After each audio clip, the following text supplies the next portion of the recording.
जय हिंद साथियों, आप सभी का स्वागत अभिनंदन है हल्दी का टिक कोचिंग क्लासेस में। साथियों, आज अपन एक बहुत ही शानदार टॉपिक लेकर आया हूं मैं आपके सामने, जिसके बारे में हम चर्चा करेंगे। साथियों, बहुत ही महत्वपूर्ण क्लास होने वाली है और इस क्लास में से अक्सर हमें प्रश्न पूछे जाते हैं और अक्सर अपन इन प्रश्नों को आते हुए गलत कर देते हैं। तो आज की बहुत ही महत्वपूर्ण क्लास है जिसमें हम पढ़ेंगे राजस्थान की प्रमुख सिंचाई परियोजना। राजस्थान की जो प्रमुख सिंचाई परियोजना है उसके बारे में हम अध्ययन करेंगे। राजस्थान एक मरु प्रदेश के नाम से जाना जाता है, जहां पर आज के समय की बात करें, पूर्व की हम बात करें तो यहां पर सिंचाई का जो संसाधन है वो इतने डेवलप नहीं हो पाए, क्योंकि यहां पर जल की जो है वो अवेलेबलता कम होती है, जल की उपलब्धता यहां पर कम पाई जाती है। इसीलिए हमारे राजस्थान को मरु प्रदेश के नाम से जानते हैं। और जब मरु प्रदेश के अंदर कोई सिंचाई के साधनों की बात की जाए तो इसका बहुत ही बड़ा इफेक्ट होता है, बहुत ही शानदार तरीके से यहां से प्रश्न पूछे जाते हैं। तो आप सभी से निवेदन, एक बार क्लास को शेयर कर दें ताकि आज की अपन इस क्लास को जल्दी से शुरू कर पाए। बहुत ही महत्वपूर्ण सेशन होने वाला है। जल्दी से एक बार क्लास को शेयर कर दें ताकि अपन आगे लेकर चलेंगे क्लास को। आ जाए सभी, जल्दी से आ जाए ताकि अपन क्लास को जल्दी से शुरू कर पाए।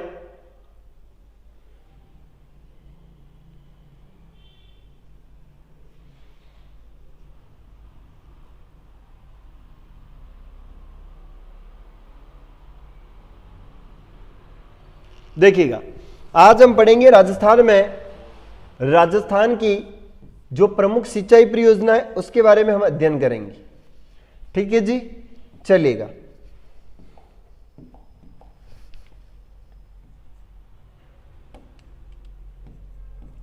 राजस्थान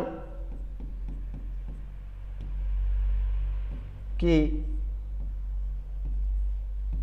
प्रमुख सिंचाई परियोजना।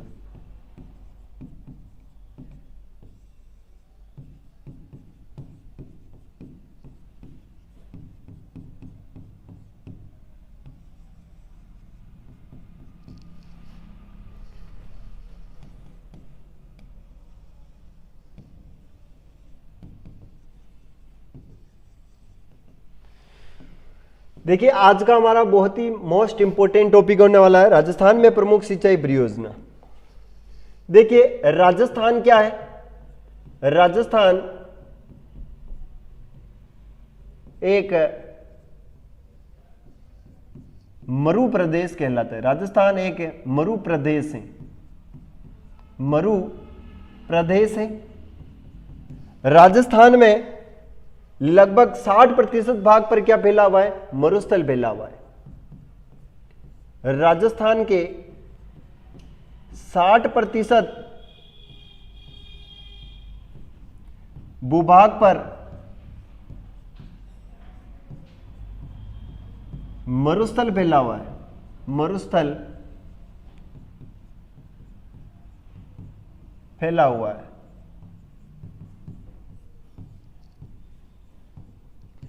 राजस्थान की लगभग आधी से ज्यादा भूभाग की हम बात करें तो मरुस्थलीय भूभाग है। कौन सा भाग हो जाएगा साथियों? मरुस्थलीय भूभाग है। इस वजह से भी हमारे यहां पर सिंचाई परियोजनाएं बड़ी इंपॉर्टेंट हो जाती है। इसके बारे में हमें ध्यान रखना है।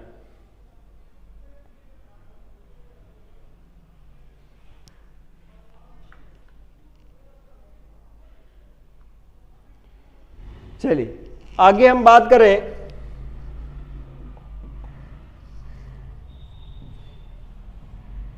कृषि, देखिएगा, हम बात कर रहे हैं भारत की। भारत में 75% लोग कृषि कार्य पर निर्भर है। कृषि पर निर्भर है। भारत की आधे से ज्यादा आबादी किस पर निर्भर है? कृषि पर निर्भर है। और कृषि किस पर निर्भर है?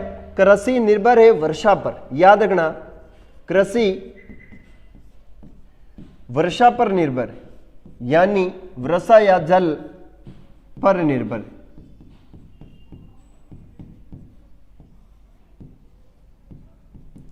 कृषि किस पर निर्भर है? वर्षा पर निर्भर है। याद रखना, कृषि को क्या कहते हैं? मानसून का जुआ कहते हैं। कृषि को इसीलिए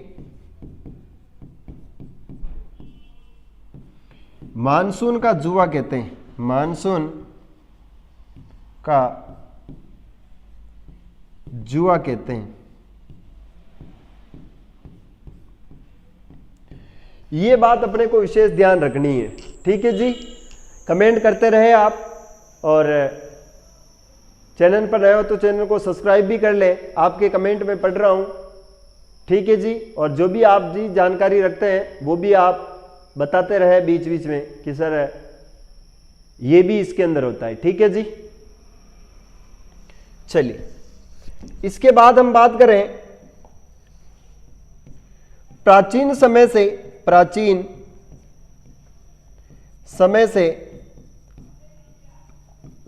राजस्थान की कृषि में, राजस्थान की कृषि के लिए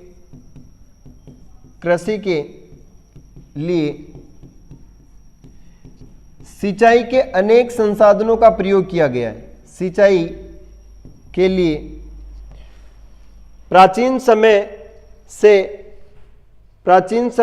से राजस्थान की कृषि के लिए सिंचाई के अनेक संसाधनों का प्रयोग किया गया है। अनेक संसाधनों का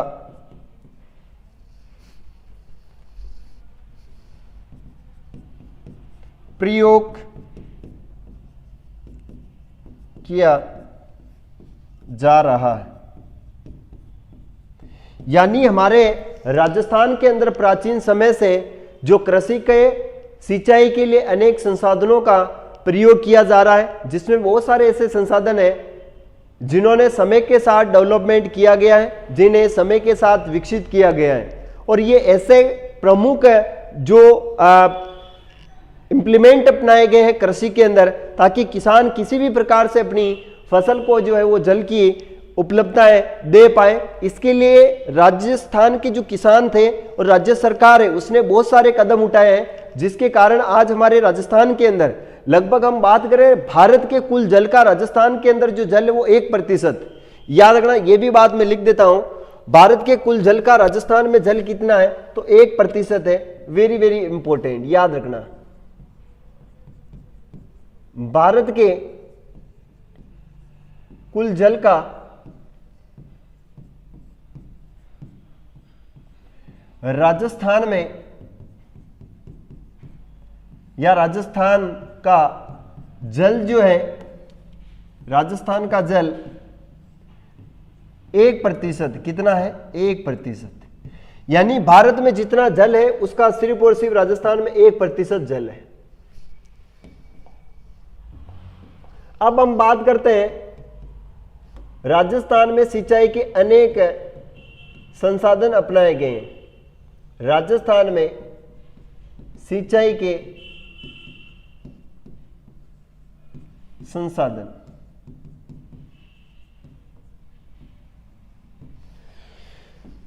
यहां पर हम बात करें तो कौन कौन से हो जाएंगे? देखो, पहला हो जाएगा अपना कुआं। पहला क्या हो जाएगा?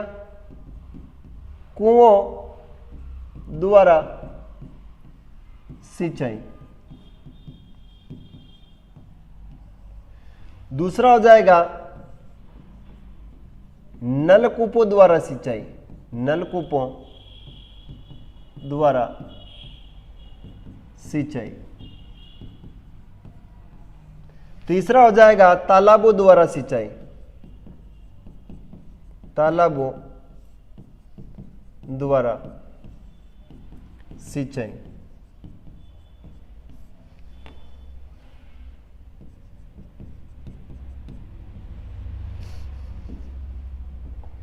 और बात करें नदियों द्वारा सिंचाई।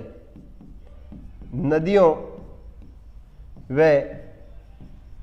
बांधों द्वारा सिंचाई। बांधों द्वारा सिंचाई। नहरों द्वारा सिंचाई।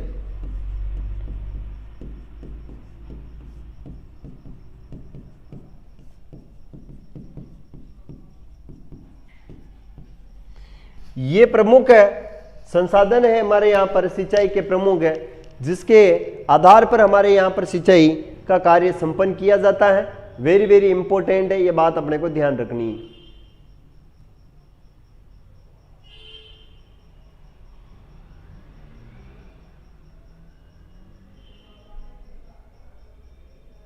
चलिए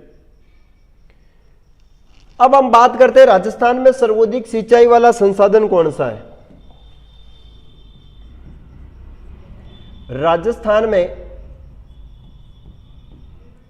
सर्वाधिक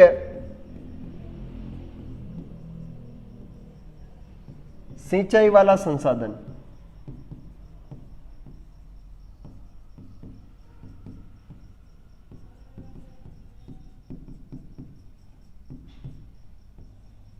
वो हो जाएगा साथियों कुओं और नलकूपों से होती, कुओं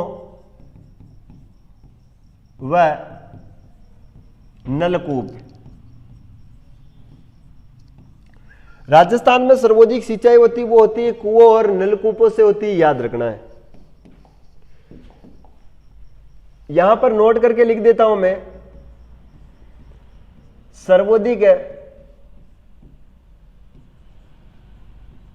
कुओं व नलकूपों से सिंचाई जयपुर में होती है। चलिए सर्वाधिक यहां पर कुआं कर देता हूं मैं ना, कुओं से सिंचाई, सर्वाधिक कुओं से सिंचाई जयपुर में होती है।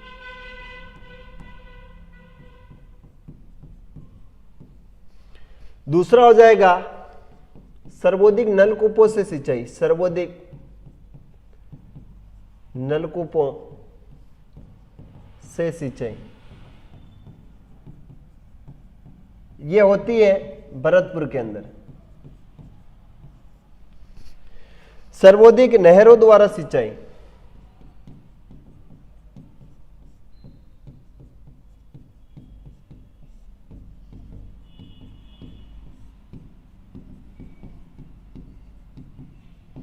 ये सिंचाई की जाती है नहरों से श्री गंगानगर में।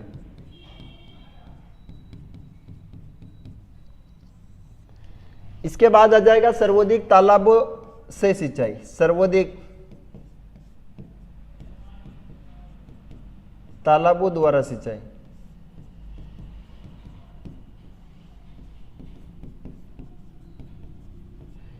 ये सिंचाई होती है, याद रखना, भीलवाड़ा के अंदर।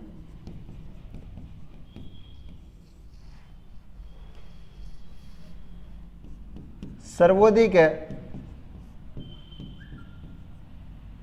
नदियों द्वारा सिंचाई,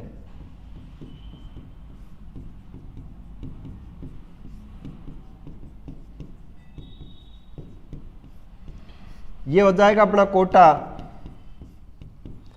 सवाई माधोपुर, करौली, धौलपुर।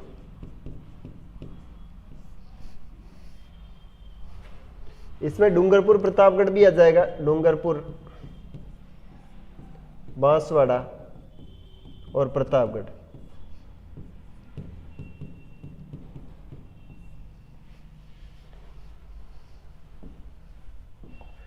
तो ये प्रमुख है फैक्ट है जिसके बारे में हम पढ़ रहे हैं।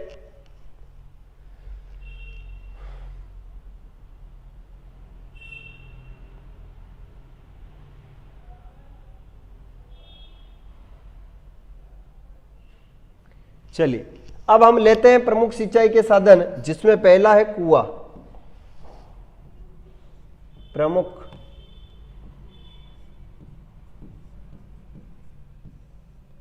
सिंचाई के साधन,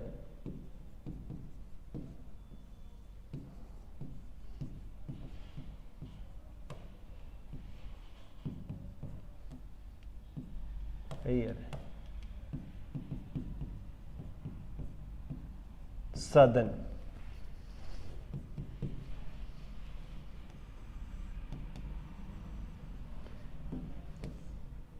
पहले हम बात करें कुएं की।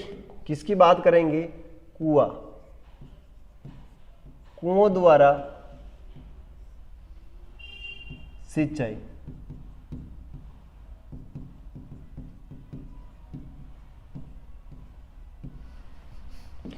कुओं द्वारा सिंचाई कहां पर होती है?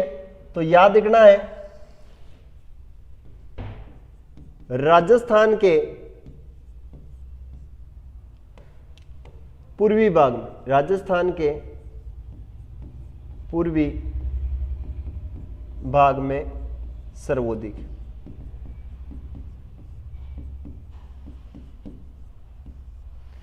कितना प्रतिशत होती है कुओं द्वारा सिंचाई? तो याद रखना प्रतिशत में 66%, 66%।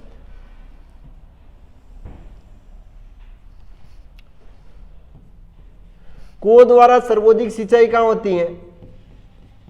सर्वाधिक सिंचाई ये होती है साथियों, याद रखना है,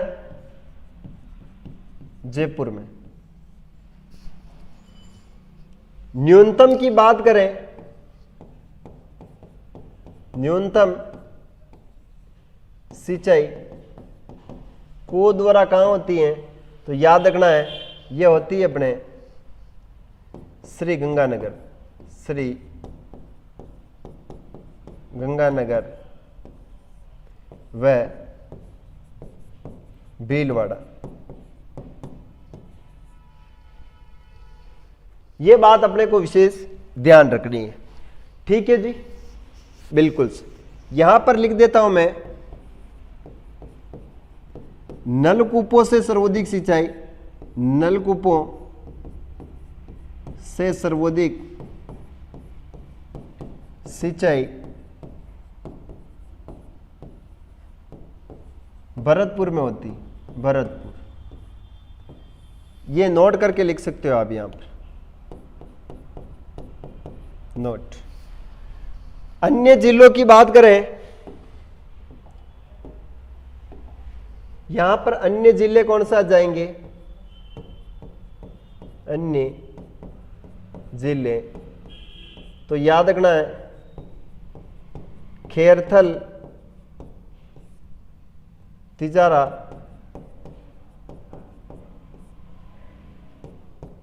कोटपुतली, बहरोड,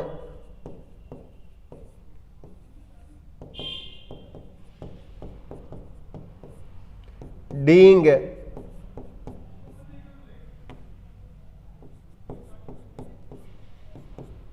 अलवर। ये प्रमुख अन्य जिले जिसमें सिंचाई की जाती है, याद रखना है।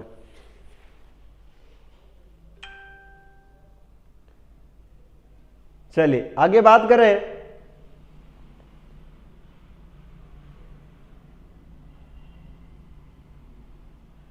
नहरों द्वारा सिंचाई कहां होती है? दूसरा हो जाएगा नहरों द्वारा सिंचाई।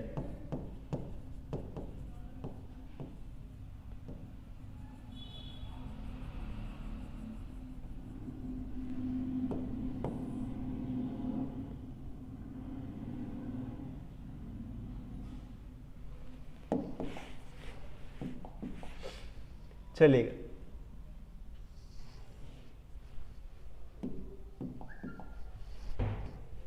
राजस्थान का उत्तरी भाग, राजस्थान का उत्तरी भाग, राजस्थान का उत्तरी भाग, यहां पर क्या होती है? सर्वाधिक नहरों से सिंचाई, सर्वाधिक नहरों से सिंचाई। कितने प्रतिशत होती है यहां पर? तो प्रतिशत की बात करें तो याद रखना 32% होती है। प्रतिशत कितनी हो जाएगी? तो 32%।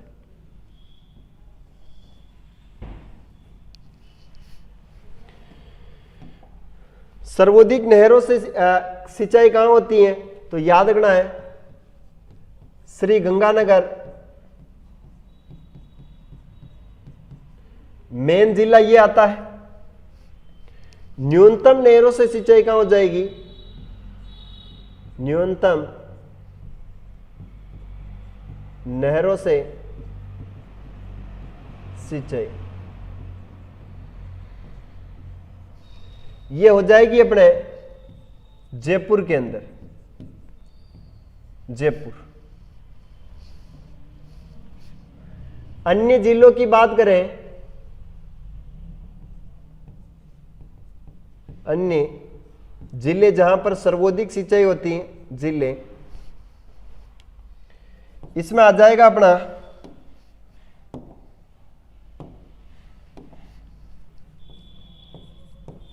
हनुमानगढ़,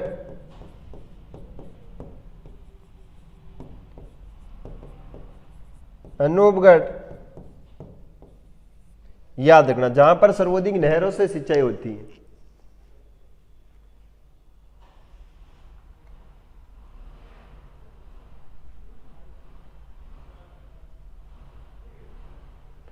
चलिए आगे बात करें, यहां पर नहरें कौन सी है तो याद रखना, नोट करके लिख लेना। राजस्थान में सर्वाधिक नहरों से सिंचाई राव गंगा सिंह जी के द्वारा, राव गंगा सिंह राजस्थान में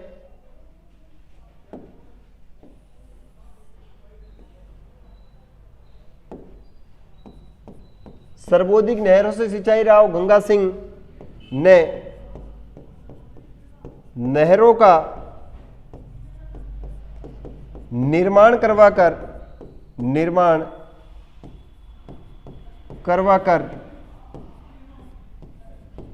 शुरू की थी। यानी गंगा सिंह जी ने नहरों का निर्माण करवाया और तब से लेकर अब तक यहां पर सर्वाधिक होती हैं। अब यहां पर नहरें कौन सी हैं तो याद रखना, नहरें हो जाएगी IGNP।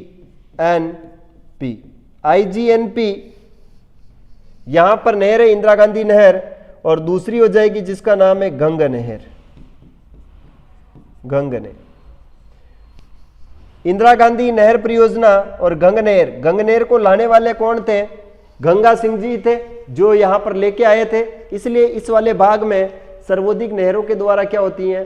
सिंचाई। वह अब बात अपन ध्यान रखनी है। चलिए जो भी जुड़ा हुआ है वो कमेंट करें, एक बार कमेंट कर दे।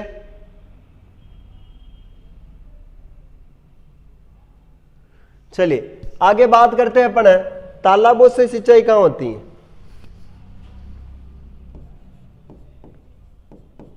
तालाबों से सिंचाई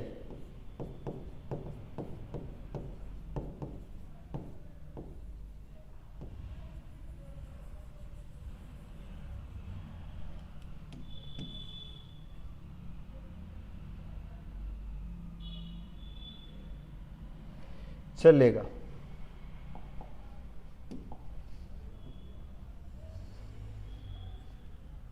राजस्थान के दक्षिणी भाग में सर्वाधिक तालाबों से सिंचाई होती, तालाबों से सिंचाई होती है।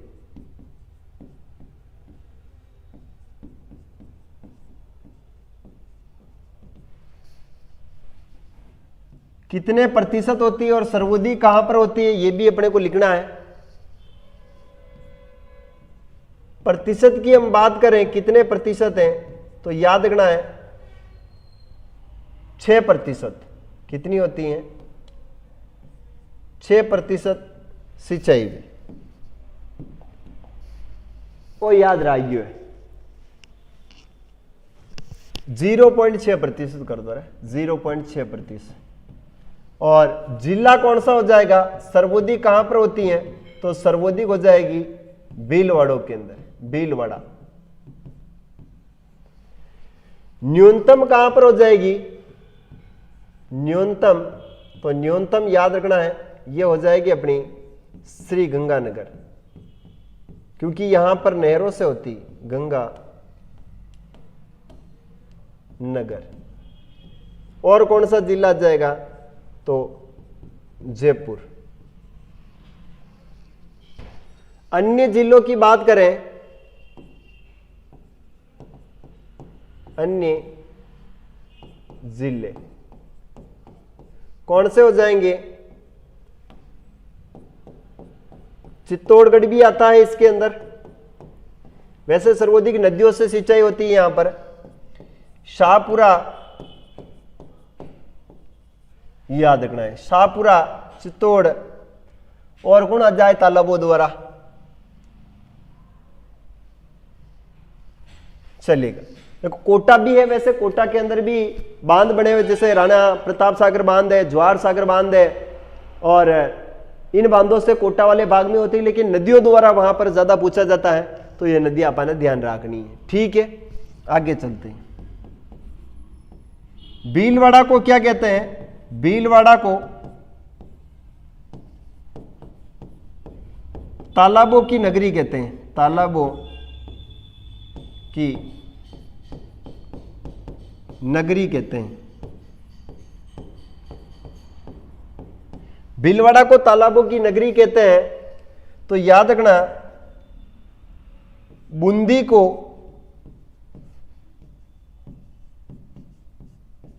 बावड़ियों का शहर कहते हैं, बावड़ियों का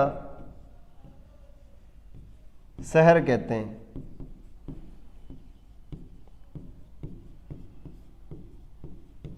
याद रखियो।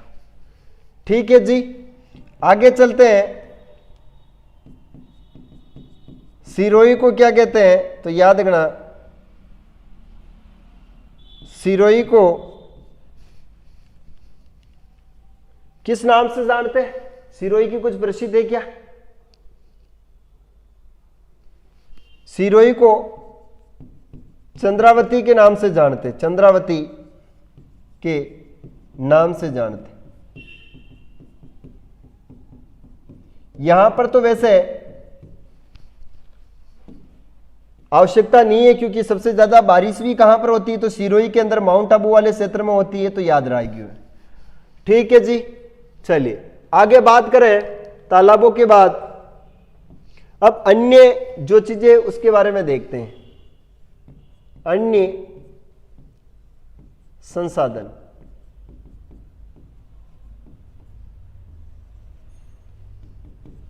इसमें आ जाएगा खडीन से सर्वाधिक सिंचाई कहां होती, खडीन, खडीन से सर्वाधिक सिंचाई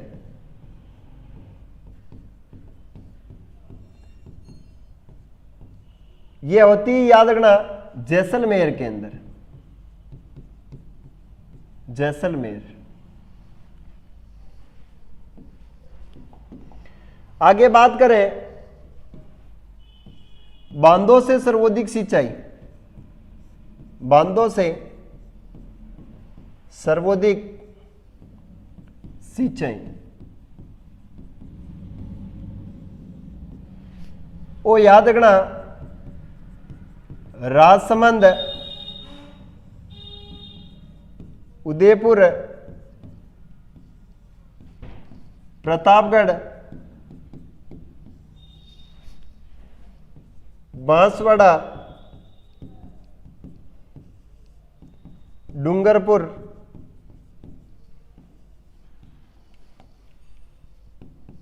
कोटा, इनसे क्या होती है, बांधों से सर्वाधिक सिंचाई होती है। आगे चले, नदियों की बात करें, नदियों से तो याद रखना है पूरा का पूरा हाड़ौती आ जाएगा, हाड़ौती प्रदेश, कोटा, बूंदी, बारा, झालावाड़, आपका सवाई माधोपुर वगैरह, जहां जहां पर चंबल नदी बहती है। देखो जहां पर बनास नदी होगी, वहां पर सर्वाधिक चंबल नदी होगी, वहां पर चंबल के बाद जहां माही नदी बहती वहां पर, माही के बाद जहां पर बाणगंगा बहती है, बाणगंगा के बाद है और अपन देखे कौन सी नदी हो जाएगी, तो ये 3-4 नदियां बड़ी बताई जाती है, वो याद रखना है। ठीक है जी, कमेंट करते रहे साथियों, कमेंट करते रहे। आपका कमेंट ना आ रही हमारे, आपके कमेंट नहीं आ रहे हैं, कमेंट करें एक बार तो।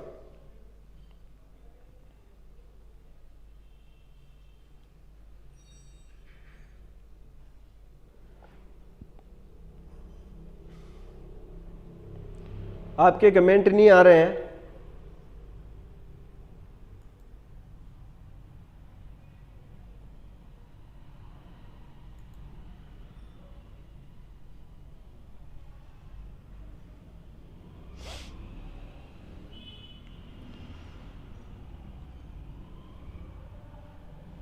चलिए मैं फोन में चला के देख रहा हूं, आपके कई कमेंट है, कर भी रिया हो ना कर रिया हो, कोई कमेंट नहीं कर रहे। अरे बेटी का बाप कमेंट करो, अरे कमेंट तो चले थे कौन जुड़िया तो कहो।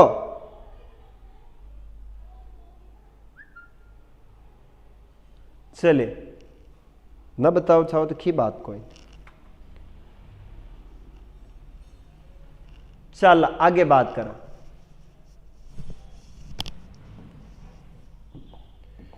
आगे चर्चा करते हैं, एक बार देख लेते हैं अपन ने क्या पढ़ा है।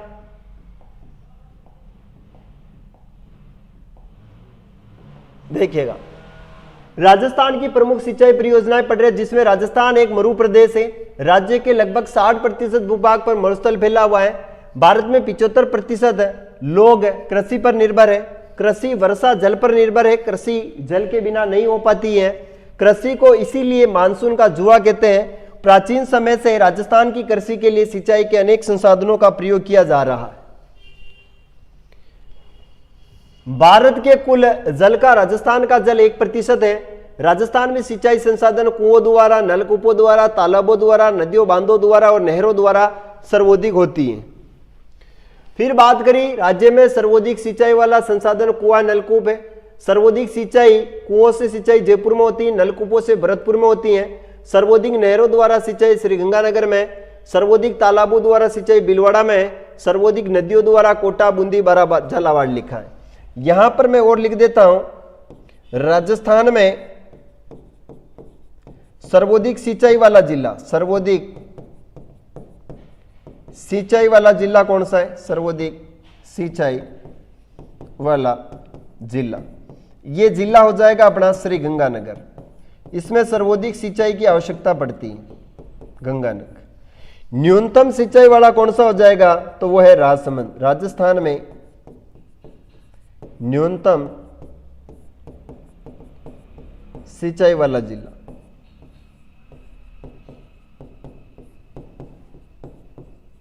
वो हो जाएगा अपना राजसमंद। चलिए आगे हम पढ़ रहे थे, राजस्थान के सिंचाई के साधनों में कुओं द्वारा राजस्थान के पूर्वी भाग में सर्वाधिक होती है। कितने प्रतिशत होती है? कुओं में तो 66% होती है। सर्वाधिक सिंचाई कहां? तो जयपुर में होती है। अब देखो जयपुर नया बन गया है, तो देखो यहां पर जयपुर है, आप शहर भी लिख सकते हो, कोई दिक्कत नहीं है। जयपुर शहर कर सकते हो, यहां पर आप जयपुर ग्रामीण कर सकते हो, जयपुर ग्रामीण, क्योंकि वही भाग है। जयपुर के 2 टुकड़े कर दिए गए, जयपुर शहर और जयपुर ग्रामीण। तो अब बात समझबा वाली है, समझाबा में अतिरिक्त की आवश्यक कोई नहीं। अन्य जिले खैरतल, तिजारा जो जयपुर और अलवर का भाग टूटा है। कोटपुतली, ये भी कोटपुतली पहले जयपुर में हुआ करती, ये भी यहीं से टूटी है। डींग भरतपुर से अलग हुआ है, जो अलवर के आसपास का क्षेत्र है, और नीचे है अलवर। न्यूनतम सिंचाई श्रीगंगानगर में, क्योंकि नहरों के द्वारा सिंचाई होती है, और भीलवाड़ा के अंदर सर्वाधिक तालाबों से होती है। ये बात अपने को ध्यान रखनी है। इसके बाद पढ़ रहे थे नहरों द्वारा सिंचाई। राजस्थान का उत्तरी भाग सर्वाधिक नहरों से सिंचाई होती है, प्रतिशत 32 है। सर्वाधिक श्रीगंगानगर में है, सर्वाधिक सिंचाई होती है गंगानगर के अंदर होती है नहरों से। न्यूनतम होती है जयपुर के अंदर, और यहां पर लगाना चाहे अपन तो याद रखना भीलवाड़ा भी लगा सकते हैं, क्योंकि भीलवाड़ा में तालाबों से होती है। अन्य जिले की बात करें जहां नहरों से होती है, हनुमानगढ़ और अनूपगढ़ में सिंचाई होती है। राजस्थान में सर्वाधिक नहरों से सिंचाई राव गंगा सिंह जी के समय शुरू की गई है। नहरें हैं IGNP और गंगा नहर है, वो याद रखना। इसके बाद हमने पढ़ा तालाबों से सिंचाई। राजस्थान के दक्षिणी भाग में सर्वाधिक तालाबों से सिंचाई होती है। कितने प्रतिशत होती है? तो 0.6% होती है। सर्वाधिक तालाबों से सिंचाई कहाँ होती है? तो याद रखना है भीलवाड़ा में होती है। न्यूनतम तालाबों से सिंचाई कहाँ है? तो श्री गंगानगर में तो नहरों से होती है, जयपुर में कुओं से होती है, इसलिए कम है। अन्य जिले देखें तो चित्तौड़गढ़ है और शाहपुर है। वैसे चित्तौड़गढ़ के अंदर सर्वाधिक नदियां उद्गम होती हैं यहाँ से, तो नदियों के द्वारा भी सर्वाधिक चित्तौड़ी आएगा, वो याद रखियो। ठीक है जी, नदियों में पूछ ले अगर आपको, तो नदियों में चित्तौड़ भी शामिल है। नदियों से सर्वाधिक सिंचाई, तो ये अपने चित्तौड़ भी शामिल है, क्योंकि चित्तौड़ में बहुत सारी नदियों से सिंचाई होती है, याद रखियो। चित्तौड़गढ़।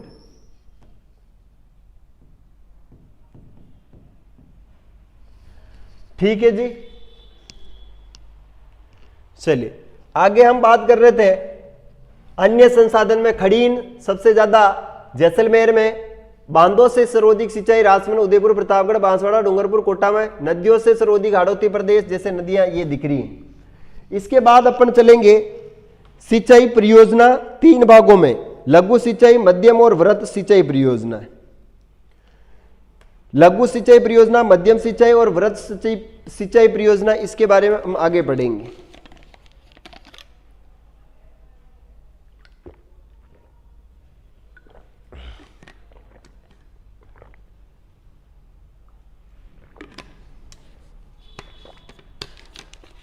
चलिए आगे बात करते हैं सिंचाई परियोजना की क्या है। आगे सिंचाई परियोजनाएं,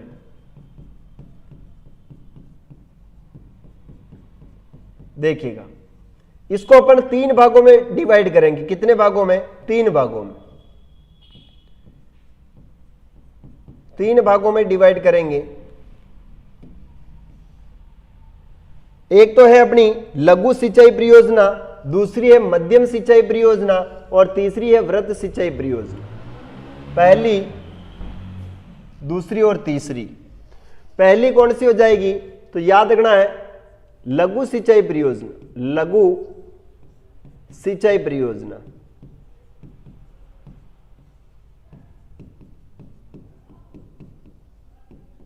इसमें क्या है? 2000 हेक्टेयर से कम भूभाग पर सिंचाई, याद रखना वो हो जाएगी अपनी लघु। 2000 हेक्टेयर पर 2000 हेक्टेयर से कम भूभाग पर सिंचाई, भूभाग में सिंचाई, वो किसमें आता है? तो याद रखना है वो आता है लघु सिंचाई परियोजना। यानी 2000 हेक्टेयर से जो कम होगा उसके अंदर हम किसकी बात करेंगे? लघु की करेंगे। दूसरा हो जाएगा अपना, ये तो पहला भाग है, दूसरा भाग हो जाएगा मध्यम सिंचाई परियोजना। मध्यम सिंचाई परियोजना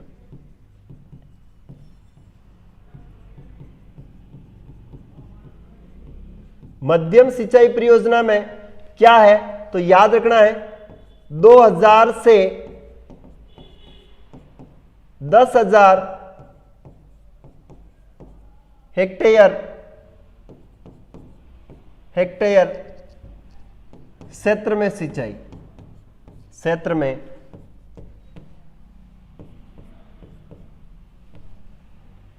सिंचाई। यह है अपनी मध्यम सिंचाई परियोजना दूसरी। तीसरी आ जाएगी अपनी वृहत सिंचाई परियोजना। वृहत सिंचाई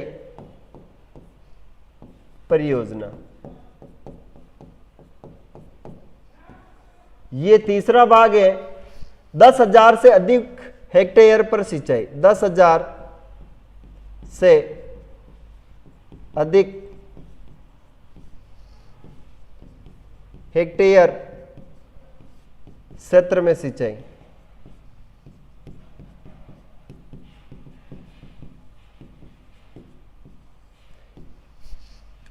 वो याद रखना है, लघु मध्यम और वृद्ध। जी बिल्कुल चंद्रकांत। आगे बात करें, एक तो होती सिंचाई परियोजना, एक होती बहुउद्देशीय सिंचाई परियोजना। एक तो होती है सिंचाई परियोजना और एक होती है बहुउद्देशीय सिंचाई परियोजना। तो यहां पर याद रखना है, हम बात करते हैं बहुउद्देशीय सिंचाई परियोजना क्या है। देखो, एक तो होती है सिंचाई परियोजना। क्या होती है? सिंचाई परियोजना।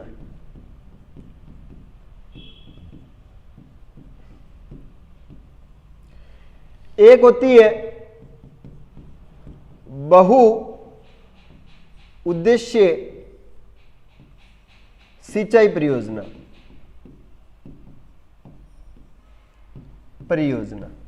इन दोनों के संबंध में आप क्या जानते हो, पहले तो ये बताएं।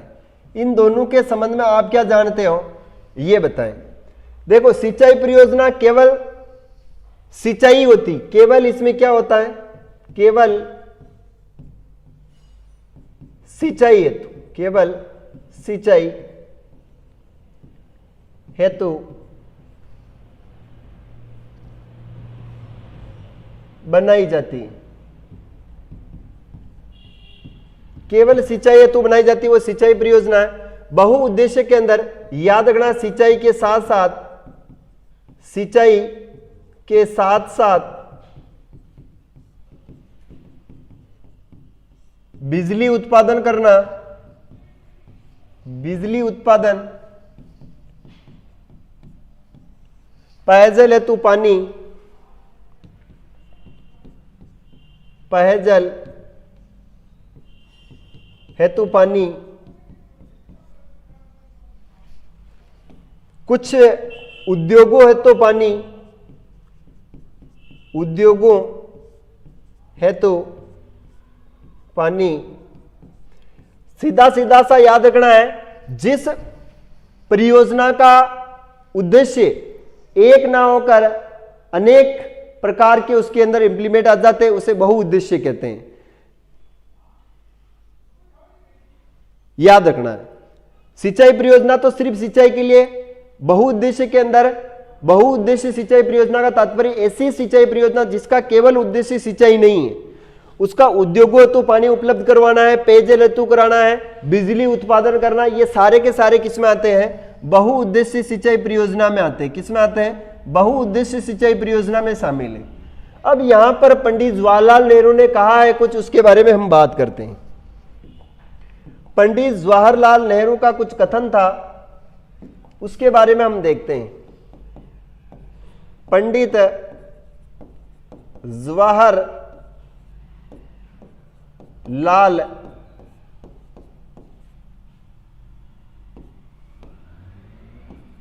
नेहरू ने बहुउद्देशीय सिंचाई परियोजना को, बहुउद्देशीय सिंचाई परियोजना को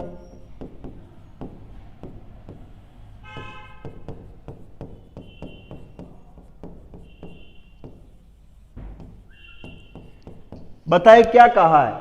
पंडित जवाहरलाल नेहरू ने क्या कहा है, आधुनिक भारत के नवीन मंदिर कहा है इन्होंने। याद रखना, सिंचाई परियोजना को आधुनिक भारत के नवीन मंदिर कहा है, नवीन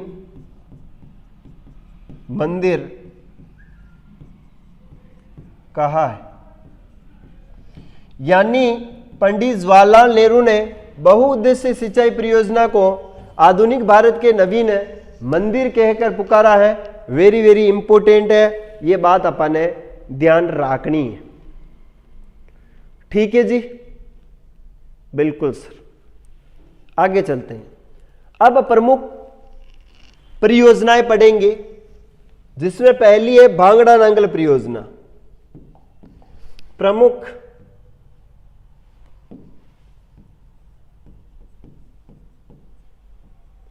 परियोजनाएं।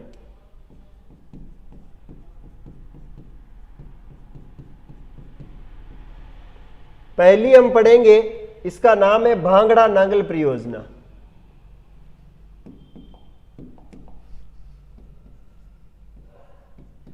भाखड़ा नांगल परियोजना, याद रखना है। देखिएगा, ये नदी कौन सी हो जाएगी, याद रखना किस नदी पर है, तो ये सतलज नदी पर बांध बनाए गए हैं। सतलज नदी पर बांध बनाकर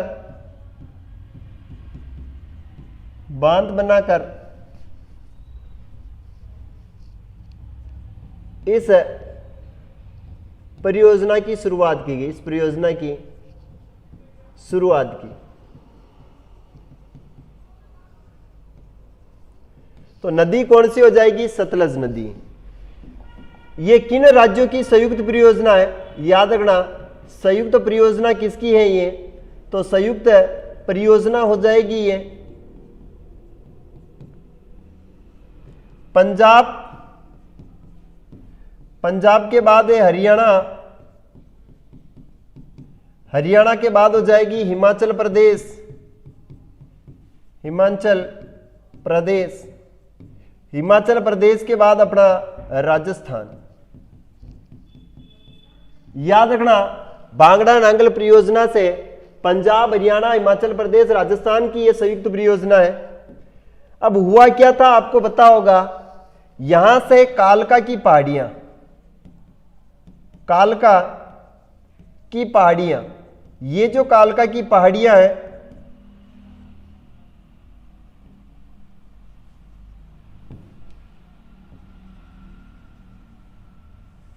कौन सी पहाड़ियां, ये कालका की पहाड़ियां हैं। यहां से एक नदी आती है, इस प्रकार से एक नदी यहां से आती है, इस प्रकार से। इस नदी का नाम है व्यास नदी, और ये नदी हो जाएगी अपनी, सॉरी कालका तो कि ये सतलज नदी आवा, कालका तो गग्गर आवे। हिमाचल प्रदेश से यहां से एक नदी आती है, हिमाचल से ये नदी है अपनी कौन सी, सतलज, सतलज नदी। यहां पर एक स्थान पड़ता है और यहीं पर एक प्यारा सा बांध बनाया गया है, इसका नाम है भाखड़ा बांध, भाखड़ा बांध। ये बांध बना है, कहां पर बना है, तो बिलासपुर के अंदर, बिलासपुर। यहां पर एक बांध बनाया गया है, उसका नाम है नांगल बांध। कौन सा बांध हो जाएगा, नांगल बांध।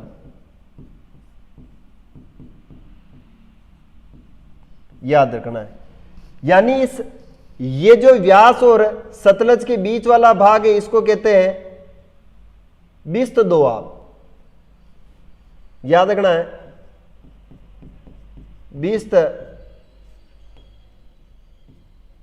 दोआब कहते हैं, यानी दो नदियों के बीच में जो मैदानी भाग है उसे दोआब के नाम से। सर आपकी क्लास कितने टाइम पर होती है, मनीषा अपनी क्लास आती है, एक क्लास आती है 6 बजे और एक क्लास आती है 7:15 बजे। तो ये अभी क्लास अपनी 6:15 से चल रही है, 6:15 से 7:15, और वो क्लास आएगी 7:30 बजे आएगी।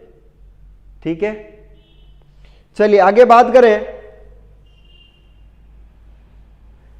चलिए ये जो बांध बना हुआ है ये कहां पर बना हुआ है, तो याद रखना ये बना हुआ है रोपड़ में। कहां पर है, रोपड़। रोपड़ कहां पड़ता है, तो पंजाब के अंदर है,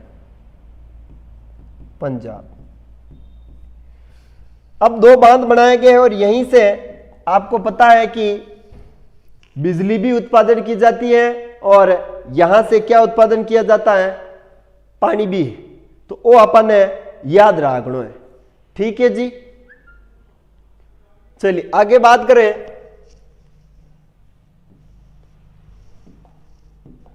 समझना है।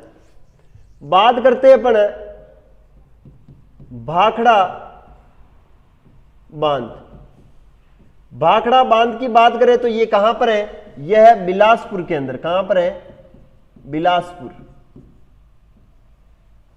बिलासपुर कहां पर आ जाएगा, बताए मुझे। बिलासपुर कहां पर है, बताए मुझे। हिमाचल के अंदर। कहां पर हो जाएगा, बिलासपुर हिमाचल में, हिमाचल प्रदेश। यहां पर यह बांध बना हुआ है।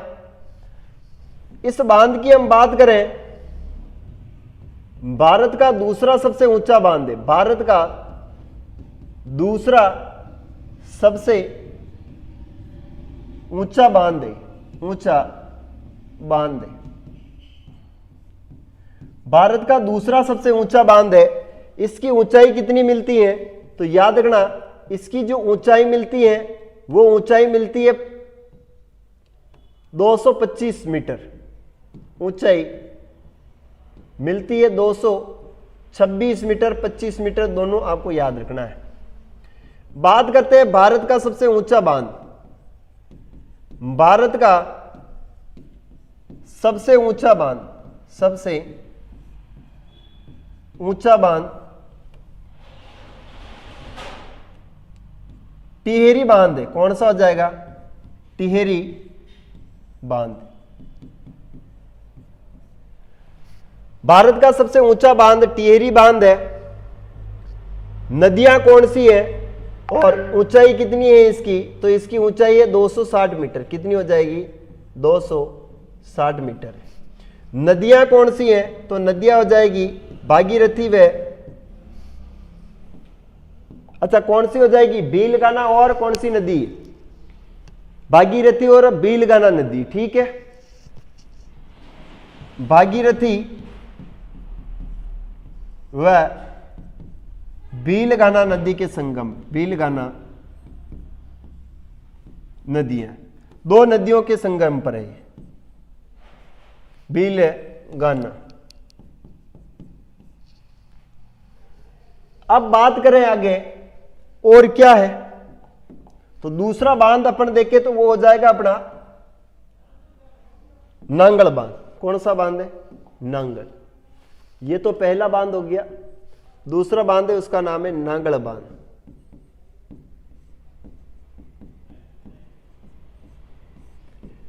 यहां की बात करें तो नदी कौन सी है, तो नदी है सतलज। सतलज ये है कहां पर, तो याद रखना कहां हो जाएगा, ये रोपड़ के अंदर। कहां है, रोपड़।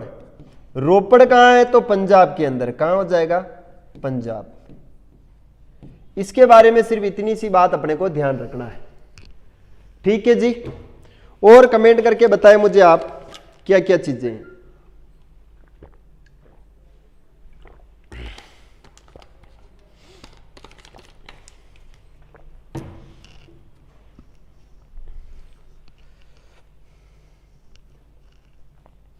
चलिए, यहां से दो नहरें निकाली गई। यहां से क्या निकाली गई, दो नहरें। इस बांध से, इस बांध से दो नहरें निकाली, दो नहरें निकाली गई। एक का नाम है बिस्त दोआब। एक नहर है जिसका नाम है बिस्त दोआब। ये पंजाब वगैरह को सिंचाई हेतु पानी मिलता है। दूसरी है नांगल भाखड़ा नहर। कौन सी हो जाएगी, भाखड़ा नहर। इस नहर से राजस्थान को पानी मिलता है। राजस्थान को पानी मिलता है, पानी मिलता है। इससे क्या होता है, राजस्थान को पानी मिला है, वो याद रखना है। ठीक है जी, इससे कुल विद्युत का उत्पादन कितना होता है, तो याद रखना है इससे 1493 मेगावाट या फिर 1534 मेगावाट बिजली का कुल उत्पादन होता है। कितनी बिजली होती है इन बांधों से, दोनों से, तो याद रखना है भाखड़ा नांगल बांध परियोजना से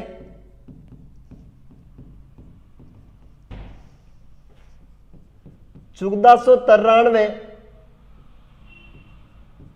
मेगावाट बिजली का क्या होता है, उत्पादन होता है, बिजली का उत्पादन होता है। वर्तमान में कितनी होती है, तो याद रखना है वर्तमान में थोड़ा सा बढ़ा दिया गया है, वर्तमान में 1534 मेगावाट बिजली का कुल उत्पादन होता है, याद रखना है वर्तमान में 1534 मेगावाट बिजली का क्या होता है, उत्पादन होता है, बिजली का उत्पादन होता है। अब यह बात अपने को याद रखनी है कि इससे राजस्थान में तो को कितनी बिजली मिलती है, राजस्थान को इससे कितनी बिजली मिलती है, यह भी इंपॉर्टेंट बात है, याद रखना है, यह अलग से पॉइंट।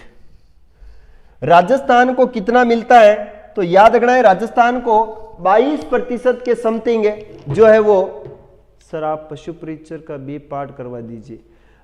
संगीता पशु परिचर का हम पाठ शुरू करेंगे, वो सुबह के लिए करेंगे और सुबह अपनी क्लास आएगी वो लगभग देखिए आप 8 बजे से 9 बजे के समथिंग आएगी, 8 बजे से 9 बजे आएगी सुबह के लिए, और उसमें अपन पढ़ेंगे पशु परिचर का जो आप बार बार बता रहे हो वो उसमें ही पढ़ेंगे, ठीक है जी।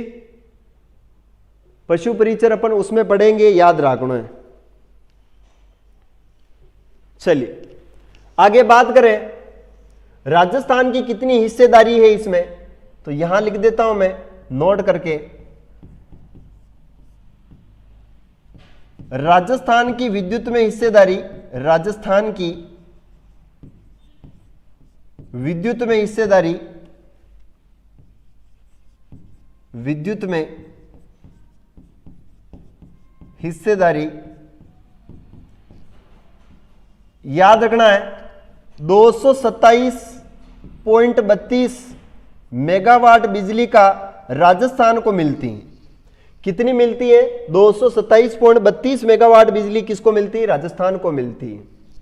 कितना प्रतिशत है, तो 15.22% बिजली मिलती है। वेरी इंपॉर्टेंट है यह प्रश्न, आपको कितनी बार पूछा गया है कि राजस्थान को भाखड़ा नांगल परियोजना से कितनी प्रतिशत राजस्थान को विद्युत में हिस्सेदारी है, तो वो 227.32 मेगावाट बिजली मिलती है, जो कुल कितना प्रतिशत है, तो 15.22% राजस्थान को बिजली मिलती है। कितनी मिलती है, 15.22% राजस्थान को बिजली मिलती है।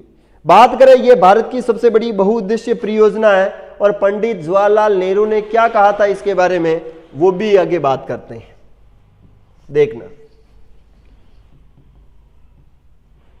भाखड़ा नांगल परियोजना भारत की सबसे बड़ी बहुउद्देशीय परियोजना भारत की सबसे बड़ी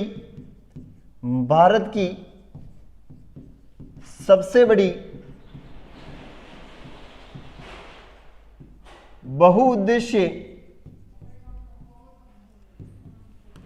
परियोजना है, बहुउद्देशीय परियोजना है। इसे पंडित जवाहरलाल नेहरू ने कहा है चमत्कारी विराट वस्तु कहा है। याद रखना, पंडित जवाहरलाल नेहरू का कथन क्या कथन कहा है, इसे चमत्कारी विराट वस्तु कहा है, चमत्कारी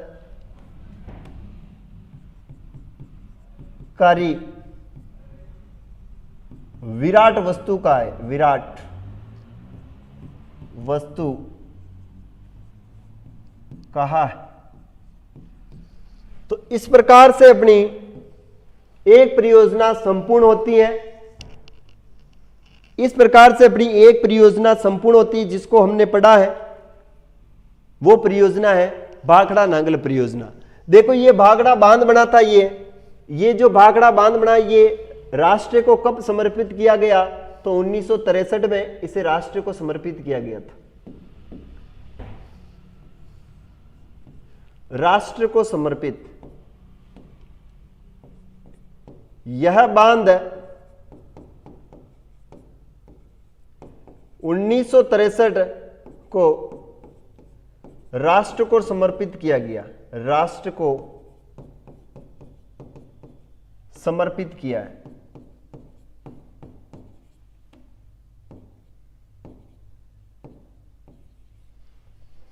याद रखना है कब बना है ये, तो 1963 में बना है। तो इस प्रकार से आज की अपनी क्लास को अपन यहीं पर देंगे विराम, बाकी की आपा खाले फेडा। तो आई होप आप लोगों को कुछ समझ में आया होगा, जो भी मेरे द्वारा बताई गई जानकारी वो आपको अच्छी लगी होगी। तो एक बार देखिए, संगीता पशु परिचर की क्लास मैं संभवतः 1 तारीख से हम शेड्यूल बनाएंगे, 1 तारीख से हम शेड्यूल बनाएंगे। और 1 तारीख से याद रखना है आपको एक क्लास मिलेगी 8 बजे। कितनी बजे मिलेगी? 8 AM पर मिलेगी, 8 AM। इसके बाद अपने को मिलेगी वो 9 बजे मिलेगी, 9 AM पर। इसके बाद में क्लास मिलेगी आपको 6 बजे PM, फिर मिलेगी आपको 7 बजे PM, फिर आपको मिलेगी 8 बजे PM पर। तो ये प्रमुख क्लासें हैं, जिसमें से मैं आपको बता देता हूं अभी क्लास कौन सी चल रही है। यहां पर आपको भूगोल पढ़ने को मिलेगी, राजस्थान की भूगोल। क्या पढ़ने को मिलेगी? यहां पर राजस्थान की भूगोल देखने को मिलेगी, जो अभी चल रही है। सॉरी, यहां पर 6 बजे राजस्थान की भूगोल, 6 बजे राजस्थान की भूगोल होगी। 7 बजे कला संस्कृति होगी, कला संस्कृति होगी। और यहां पर होगा इतिहास की क्लास। यहां पर होगा आपको पशु परिचर का B भाग, पशु परिचर B पार्ट, याद रखना। और यहां पर होगी हिंदी। और एक क्लास जिसका टाइमिंग नहीं है वो है रीजनिंग। ये प्रमुख क्लास है, इसका अभी तक टाइमिंग सेट नहीं हुआ है। मार साहब अपना आगे पाछे वेरिया है, मार साहब आगे पाछे वेरिया है। वो मार साहब जब आ जाए तो रीजनिंग की क्लास भी आपको देखने को मिलेगी। तो ये प्रमुख टाइमिंग रहेगा। 8 से 9 पशु परिचर B पार्ट, 9 से 10 बजे तक आपको हिंदी पढ़ने को मिलेगी। फिर शाम को 6 बजे राजस्थान की भूगोल, 7 बजे क्लास संस्कृति, 8 बजे इतिहास। ठीक है। और 10 बजे से हमारी ऑफलाइन क्लासें चलती हैं, 10 से लेकर 4 बजे तक। 10 से 4 ऑफलाइन क्लासें होती हैं हमारी। ऑफलाइन जो क्लासें होती हैं, क्लासेज होती हैं। ठीक है। तो इस कारण से ये समय तो अपन ले ही नहीं पाते हैं। 4 बजे से 5 बजे 1 घंटे का हमें रेस्ट चाहिए, रेस्ट। ठीक है जी। और उसके बाद फिर उठ खड़े होते हैं और चलता रहता है ये सीजन। एक तो मैं आप सबसे ये कहना चाहता हूं कि मेरी क्लास को ज्यादा से ज्यादा शेयर करें। आप क्लास को ज्यादा से ज्यादा आपको क्या करना है? शेयर करना है। क्योंकि जब तक मैं बात करूं, अभी लगभग अपने 750 सब्सक्राइबर से ऊपर हैं। और आप जब 4, 5, 6 जने जुड़ते हो तो थोड़ा दिक्कत होती है। कम से कम अपने को 20 जने जुड़े, तब क्लास लेने में मजा आता है। तो आप कोशिश करना कि ज्यादा से ज्यादा क्लास को शेयर करना अपने सभी मित्रों के साथ, सभी फ्रेंडों के साथ। और जितने भी ग्रुप है उन ग्रुपों के अंदर क्लास को शेयर करें।